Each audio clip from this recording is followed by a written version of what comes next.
He's a mafia. This mafia better than the drugs mafia. Drugs mafia is no good. This one is okay. Yusri Bell, also from Singapore, organises the shipment of Merbau logs from Papua to China. His company, E-Maritime, chartered the vessel Bravery Falcon, which was apprehended by the Indonesian Navy off Papua in 2003, carrying over 17,000 cubic metres of Merbau logs destined for China.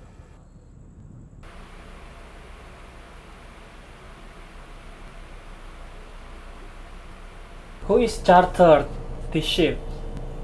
Captain Chan may charter this ship is E-Maritime Singapore. Bell had instructed the Vietnamese captain of this vessel to fly a false Indonesian flag during loading to evade detection. The captain recently received a 2-year jail sentence, but Bell is still in business. Timber brokers in Jakarta, like Ahong, play a key role in arranging protection for Merbau shipments and finding buyers. In late 2004, EIA and Telepac undercover investigators met with Yaman Yao of the company Graha Dharma Sakti to discuss Merbau supplies. The regulation is all Indonesia. Cannot tell export of cargo. Right. But we still manage because Indonesia is everything is possible. It's very possible. Okay. Yeah, even now I'm now building 11,000. Would you say is that in Jayapura? Yeah, and Papua. I'm holding now. That's the main. Tomorrow the vessel going. Yeah, to China. China. So if, for example, we wanted to buy from you, for example, yeah, it's very difficult. Okay, because sometimes difficult to us, sometimes difficult to you also. Because normally when we sign a contract, we make a down payment, everything. We don't know what happened, during the loading time, problem.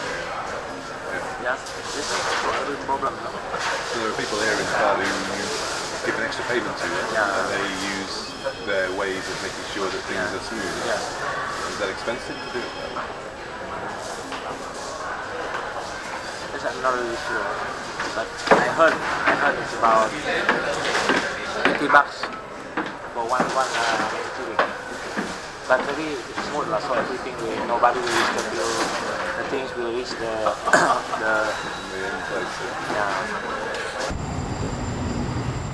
EIA and Telepac followed the Merbau Trail to Hong Kong, a key hub for timber brokers supplying logs to the Chinese mainland.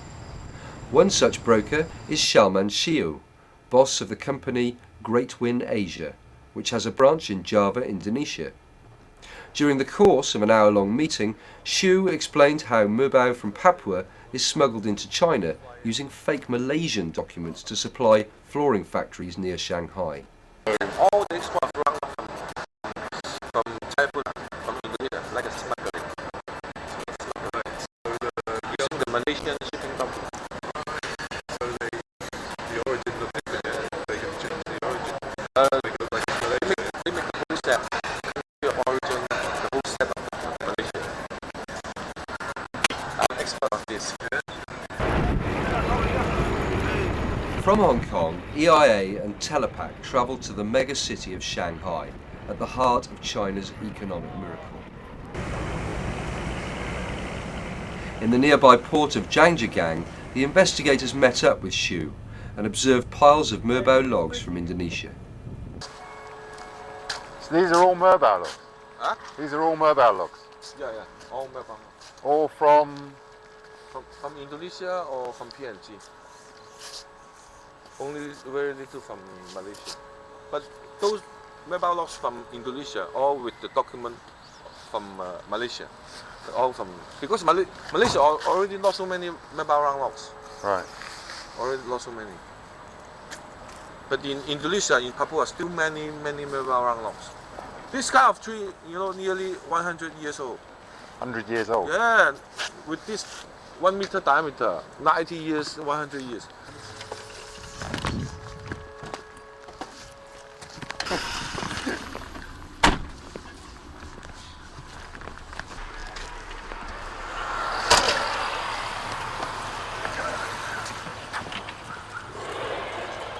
port doubles as a marketplace, and the lobby of a nearby building is pasted with flyers advertising Merbau logs for sale.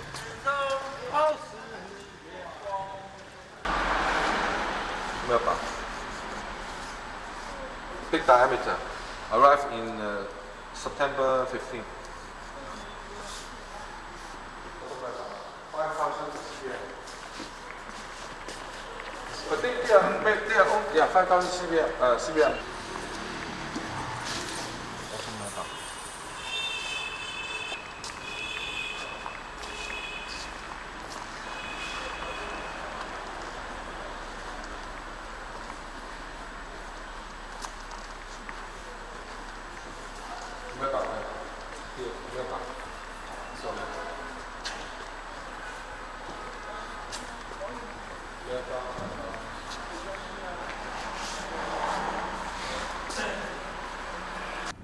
A few hours south of Shanghai is the industrial town of Nanshun. Known locally as Merbau Town, in the last 5 years hundreds of factories have sprung up in Nanshun, churning out thousands of kilometres of Merbau wood flooring.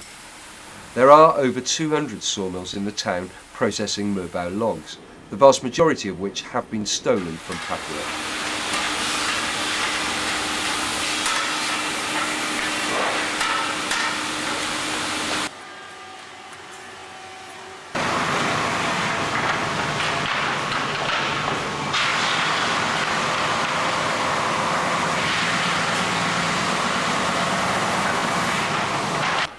Every minute of every working day, the Nanshun factories process one Merbau log into flooring.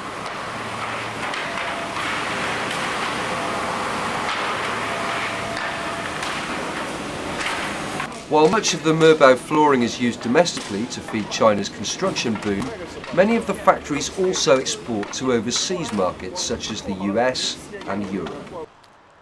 The Shanghai-based firm Sihe Wood revealed to EIA and Telepac undercover investigators that they regularly export Merbau flooring to the UK, Canada and the USA.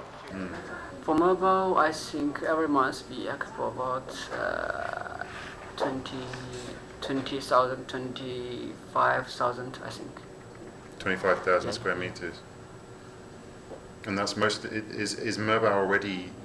Are you selling Merbau to UK market already, or? Yeah, a little. A little, Yeah. Mostly to elsewhere.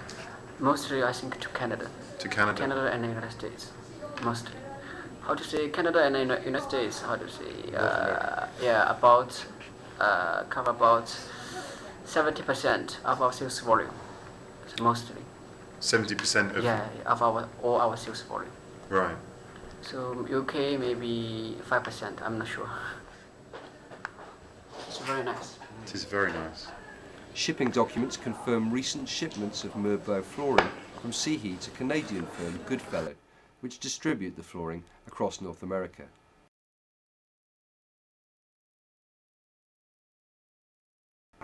One sample seen by EIA and Telepac near Washington DC was retailing for $77 per square metre. The huge illegal trade in Merbau logs between Indonesia and China is one of the world's biggest environmental crimes. This timber smuggling is in contravention of the national laws of both countries. Indonesia and China have already signed a formal agreement to cooperate in combating illegal trade in timber, yet so far these words have not been matched by actions. EIA and Telepac urge the governments of Indonesia and China to work together to tackle this damaging illegal trade in Merbau, which threatens the forests of Papua. The massive illegal trade in Merbau between Indonesia and China is threatening the last pristine forest in the Asia-Pacific region. While a chain of brokers and middlemen are earning vast profits, the communities of Papua are being robbed to feed China's rapacious timber industry.